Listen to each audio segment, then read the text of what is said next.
बदलापूरमध्ये एका शाळेतल्या एका कर्मचाऱ्यानं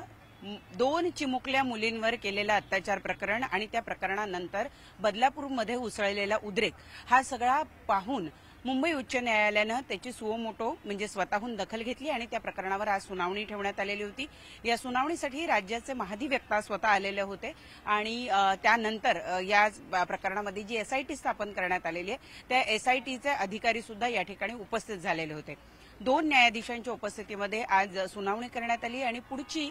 म्हणजे मंगळवारी तारीख देण्यात आलेली आहे। मंगळवारी पुन्हा एकदा या प्रकरणाची सुनावणी होणार आहे। काल आपण बघितलं होतं की या प्रकरणामध्ये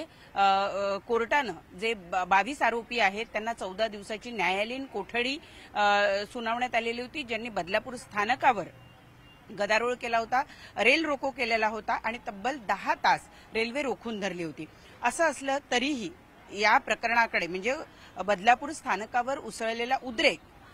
हा ज्या गोष्टीसाठी घडलेला होता त्या गोष्टीकडे कुठल्याही पद्धतीनं दुर्लक्ष होऊ नये याची खातरजमा करण्यासाठी आज मुंबई उच्च न्यायालयानं स्वतः या ठिकाणी सुओमोटो दखल घेतली आणि त्यानंतर आपण जर बघितलं तर आज ही सुनावणी झालेली आहे। या सुनावणी एकूण ही जी सुनावणी आहे या सुनावणी दरम्यान असं दिसून आलं की कोर्ट ज्या पद्धतीनं हे संपूर्ण प्रकरण हाताळण्यात आलेलं आहे त्या प्रकरणाबद्दल त्यांची अतिशय नाराजी आहे आणि सगळ्यात महत्त्वाचं म्हणजे वारंवार कोर्टाचे जे दोन्ही न्यायाधीश आहेत या दोन्ही न्यायाधीशांनी वारंवार या संपूर्ण प्रकरणामध्ये जे आहेत कोर्टानं जे आहे त्या महाधिवक्तांना आणि पर्यायांना सरकारला आणि पोलीस प्रशासनाला ची कान उघडणी चांगल्या पद्धतीनं केली असं म्हणायला हरकत नाही। मुळात आपण जर बघितलं तर पोलिसांनी न्यायाधीशांनी सगळ्यात आधी हा प्रश्न उपस्थित केला की हे जर संपूर्ण प्रकरण आता आमच्याकडे आलेलं आहे तर कागदपत्रांची पूर्ण पूर्तता या ठिकाणी का करण्यात आलेली नाही। आपण जर बघितलं तर कालच या न्यायाधीशांनी या संपूर्ण प्रकरणामध्ये कोर्टानं जे आहे त्या आरोपींना जे बदलापूर स्थानकावर जे काही घडलं तिथल्या आरोपींच्या बद्दल सुनावणी केलेली होती, परंतु त्यानंतर मुंबई उच्च न्यायालयानं म्हणजे वरिष्ठ न्यायालयानं जर याची दखल घेतलेली आहे आणि हे प्रकरण जर स्वतःकडे घेतलेलं आहे तर या प्रकरणातले सगळे कागदपत्र हे का आले नाहीत असा सवाल या ठिकाणी उपस्थित केला। त्यानंतर कोर्टानं विचारलं की या प्रकरणातले जे दुसरे विक्टीम आहेत किंवा दुसरे जे पीडित आहेत त्या पालकांचा जबाब नोंदवण्यात आलेला आहे का या प्रश्नावर थोडंसं कारण हे प्रकरण कालच एसआयटीकडे सोपवण्यात आलेलं होतं त्यामुळे ज्या प्रमुख आहे एसआयटीच्या या ठिकाणी ज्या महिला ऑफिसर आहेत त्या या प्रकरणाची त्यांना पूर्ण माहिती नव्हती की दुसरी जी पीडित आहे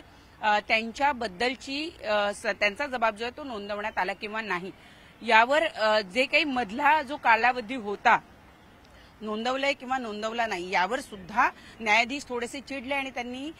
पोलीस अधिकाऱ्यांना स्पष्टपणे खडसावलं की जर तुम्हाला पुरेशी माहिती नसेल तर तुम्ही उत्तर देऊ नका, आधी पूर्ण माहिती घ्या की दुसऱ्या पीडितेच्या वडिलांचा जबाब नोंदवला आहे किंवा नाही।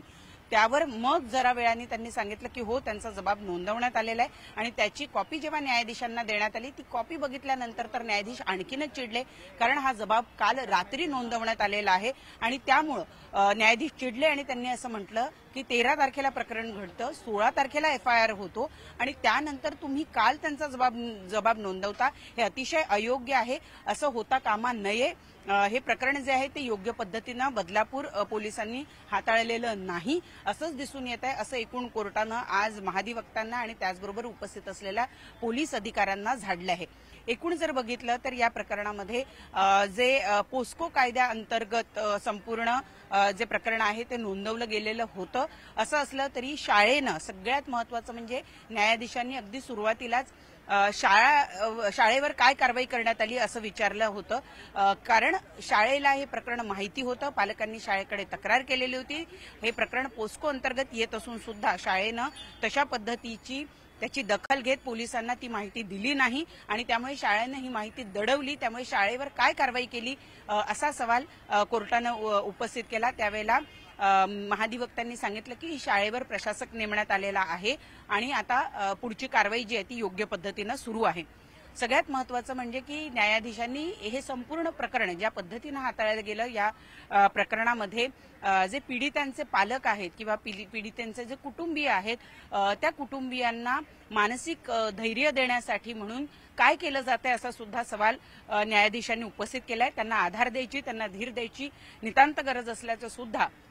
या ठिकाणी कोर्टानं नमूद केलेलं आहे। त्यावरही महाधिवक्ता यांनी सांगितलं की पालकांचं समुपदेशन केलं जात आहे आणि त्याच्या संदर्भातली जी सगळी प्रक्रिया आहे ती पूर्ण केली जाते। असं असलं तरी अनेक गोष्टी अशा आहेत की जबाब पहिल्यांदा नोंदवला गेला, तो व्हिडिओ रेकॉर्ड केला गेला नव्हता, तर तो का केला गेला नाही या संदर्भामध्ये सुद्धा न्यायाधीशांनी ताशेरे ओढलेले आहे। एकूणच या प्रकरणामध्ये ज्या पद्धतीनं दिरंगाई झाली, पालकांना थांबवण्यात आलं, उशिरा जबाब नोंदवले गेले, बदलापूर पोलिसांची भूमिका जी आहे ती अत्यंत गलथानपणाची होती असं सुद्धा न्यायाधीशांनी या ठिकाणी सांगितलेलं आहे। त्यावर महाधिवक्ता यांनी सांगितलं की त्या वेळेला जे कोणी ड्युटी ऑफिसर होते या प्रकरणामध्ये ज्यांनी कोणी दिरंगाई केलेली आहे अशा लोकांना निलंबित करण्यात आलेलं आहे। नवीन अधिकारी आलेले आहेत आणि त्यामुळे नवीन अधिकाऱ्यांना थोडासा वेळ लागतो आहे, परंतु हे उत्तर आहे का आमच्या प्रश्नाचं असं जेव्हा न्यायाधीशांनी विचारलं तेव्हा महाधिवक्तांनी सांगितलं की हे मी उत्तर देत नाहीये, पण माझं हे सांगण्याचा प्रयत्न आहे की या प्रकरणामध्ये दिरंगाई जी झालेली आहे त्या दिरंगाईसाठी जबाबदार असलेल्या प्रत्येकांवर कठोर कारवाई करण्याचा शासनाचा मानस आहे आणि त्या दृष्टीनं कारवाई जी आहे ती केली जाते आहे। ज्या अधिकाऱ्यांनी दिरंगाई केली त्यांना निलंबित करण्यात आलेलं आहे, प्रकरण दुसऱ्या अधिकाऱ्यांकडे सोपवण्यात आलं आहे। इतकंच नाही तर या प्रकरणामध्ये एसआयटी स्थापन करण्यात आलेली आहे। एसआयटी कडे काल हे प्रकरण नोंदवून देण्यात आलेलं आहे। त्यावर सुद्धा न्यायाधीश असं म्हणाले की लोकांना रस्त्यावर उतरावं लागेल तेव्हाच एसआयटी नेमली जाईल का, असा सवाल त्यांनी या ठिकाणी उपस्थित केलेला आहे। ही लाजिरवाणी बाब आहे की इतक्या मोठ्या प्रमाणावर लोकांना रस्त्यावर उतरावं लागतं आणि त्यानंतर अशा प्रकरणांमध्ये एसआयटी नेमली जाते, असं सुद्धा न्यायाधीशांनी आपलं मत या ठिकाणी नोंदवलेलं आहे। आणि त्यामुळे एकूणच बदलापूर मध्ये ज्या पद्धतीनं लहान मुलींचं अत्याचाराचं हे प्रकरण पोलिसांच्या वतीनं हाताळण्यात आलेलं आहे त्याबद्दल अतिशय नाराजी व्यक्त करण्यात आलेली आहे न्यायाधीशांच्या वतीनं। पुढच्या मंगळवारी आता याबाबत सुनावणी होणार आहे, परंतु पुढच्या मंगळवारी येताना या केसशी संबंधित सगळे कागदपत्र घेऊन या आणि त्याचबरोबर जे एसआयटी आहे त्यांनी त्यांचं अफिडेव्हिट घेऊन यावं की या प्रकरणामध्ये नेमकं काय काय त्यांच्या संशोधनामध्ये पुढे आलेलं आहे, त्यांना काय गोष्टी दिसलेल्या आहेत एसआयटी नेमण्याच्या आधीचं आणि एसआयटी नेमल्यानंतरचे हे जे काही पुढचे काही दिवस मिळणार आहेत या दिवसांमध्ये एसआयटीनं नेमकं काय केलं याबद्दलचं अफिडेव्हिट घेऊन या असं सुद्धा न्यायाधीशांनी सांगितलेलं आहे। त्यामुळे आता या प्रकरणाची पुढची सुनावणी ही मंगळवारी होणार आहे, परंतु मुंबई उच्च न्यायालयानं या संपूर्ण प्रकरणाची आणि त्यानंतर उसळलेल्या उद्रेकाची अतिशय गंभीर दखल घेत राज्य शासन, महाधिवक्ता, पोलीस प्रशासन यांना